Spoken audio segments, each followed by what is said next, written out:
Ladies and gentlemen, those of you that might be familiar with Uhuru, they were recently raided by the FBI and the St.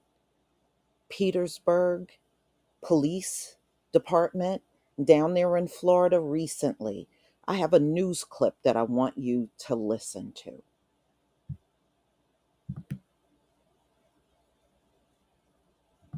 Story tonight, a Russian national is charged with conspiring to have U.S. citizens act as illegal agents of the Russian government.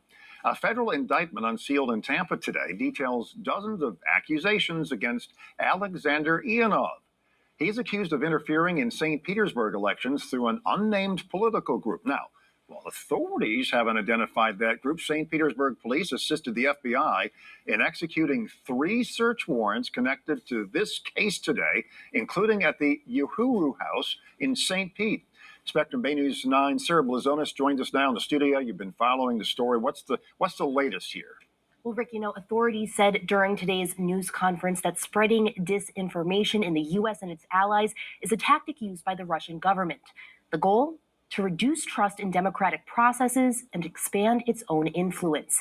A 24-page indictment lays out how officials say Alexander Viktorovich Ionov allegedly worked to do just that.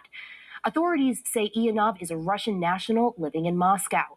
The indictment outlines 50 specific acts he allegedly took part in from 2014 to this year under the supervision of the Russian Federal Security Service.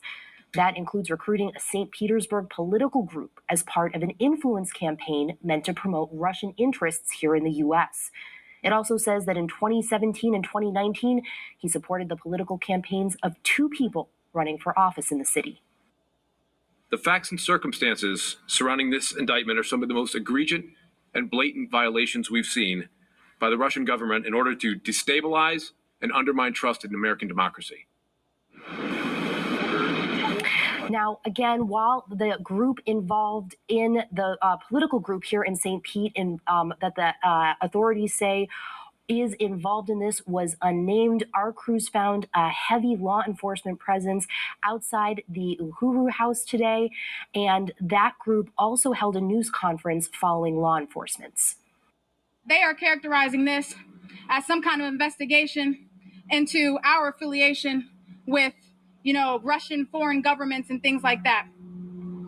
But one, I think that this exposes the crisis that U.S. imperialism is in.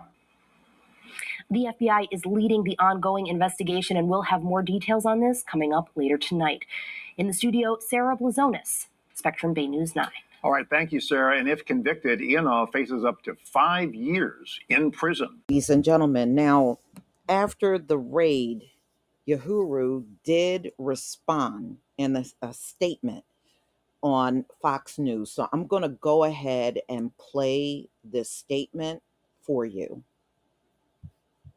Leaders of the Uhuru movement in St. Pete are condemning last week's FBI raid on their properties.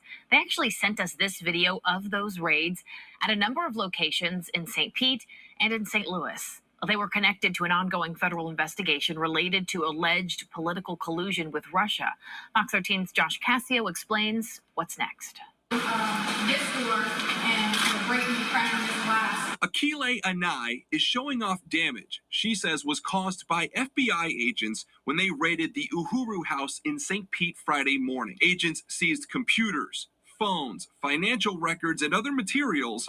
In here, there was probably 10 boxes. It's part of a federal investigation into the group's alleged ties to Russian Alexander Ionov. Ionov was indicted by a federal grand jury for running an influence campaign using U.S. citizens as secret agents of Russia. Their explanation for this attack is this absurd fabrication of our party and leaders being some puppets for the Russian government. But we know this isn't true. The indictment alleges the group took money from Ionov and parroted Russian talking points during political campaigns in 2017 and 2019. So far, no Uhuru members have been charged, but some in the community say they should have known better. Do you think somebody should have said, hey guys, not a good idea? Yeah, someone should have. But probably at the time they didn't think that. Yeah, I think they traitors also. You would consider them traitors? Yeah, I would. Some people in this community that we have spoken to, based on the allegations in that indictment, use the word traitor referring to you guys.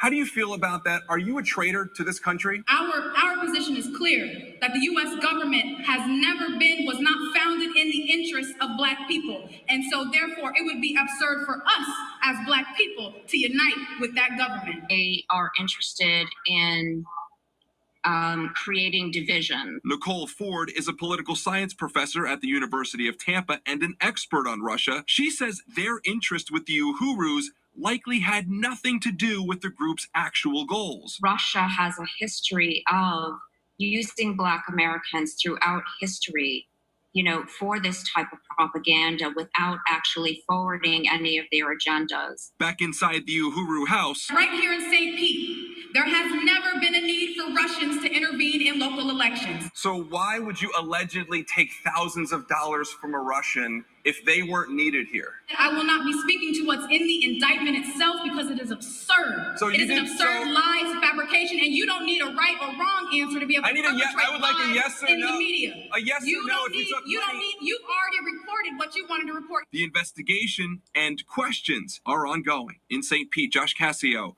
Fox 13 News. And as you heard, members of the Uhuru group categorized the allegations in that federal indictment as, quote, bogus and slanderous. The group says it's in discussions with hiring legal representation. Okay, so you saw those videos, ladies and gentlemen. And, you'll have to tell me what you think about this one. It's definitely interesting, but, they are right. I have heard in the past multiple times how the Russians would use not only Black citizens, but they would also try to cause racial divisions as if America needs help with that, right? Especially out on social media.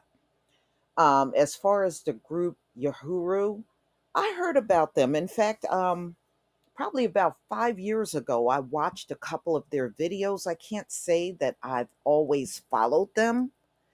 I haven't, but I've heard of them and I've seen some of their earlier videos that they had out years ago, a couple of years back, especially when I was not. It was around a time when I was not making videos. I was pretty much coming out and just watching videos during that time period when I saw them out there. But, you know, I never even heard about this raid until just recently. So, y'all just tell me what you think about this video. I'll definitely keep a close watch on this entire thing if they put anything else out on the media, or if you happen to know anybody in this organization, reach out to me. Perhaps I can interview them. I mean, that's what the new Black media is for, isn't it? So, y'all, please tell me what you think about this video. Please leave your comment and subscribe.